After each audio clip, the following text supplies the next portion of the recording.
Assalamualaikum warahmatullahi wabarakatuh. Selamat pagi semua, salam sejahtera untuk kita semua. Baiklah, di sini Ibu akan menyampaikan materi tema 7, benda, hewan, dan tanaman di sekitarku. Subtema 1, benda hidup dan benda tidak hidup di sekitarku. Pembelajaran 1. Ada berbagai benda di sekitar kita, benda hidup dan benda tidak hidup di sekitar kita. Benda hidup adalah benda yang dapat tumbuh, bernafas, dan bergerak. Benda yang tidak hidup adalah benda yang tidak dapat tumbuh. Benda tidak hidup juga tidak dapat bernafas dan tidak dapat bergerak. Nah, manusia, hewan, tumbuhan termasuk benda hidup.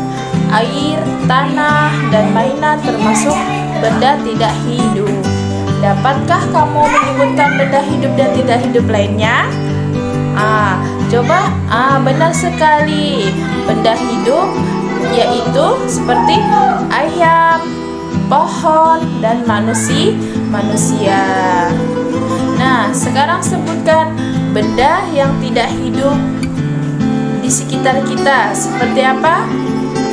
Ya, benar, seperti bangku, tas, dan gelas. Nah, benda tersebut tidak bisa hidup dan berkembang. Ya, benar sekali. Selanjutnya, kita akan mengetahui tentang ciri-ciri benda.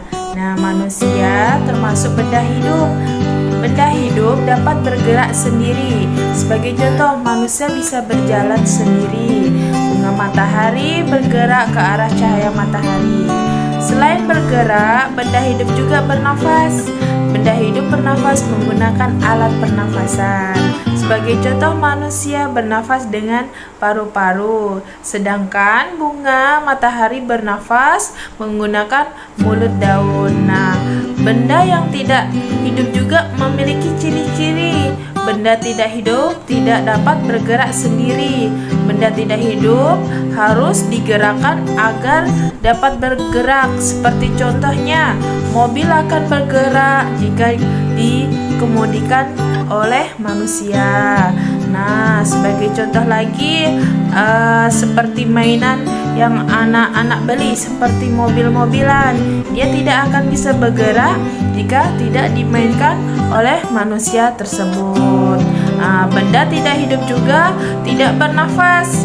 Benda tidak hidup juga tidak memiliki alat pernafasan. Demikian materi yang dapat Ibu sampaikan. Semoga materi yang Ibu sampaikan bisa dimengerti dan dipahami oleh anak-anak. Ibu ucapkan banyak terima kasih. Wassalamualaikum warahmatullahi wabarakatuh.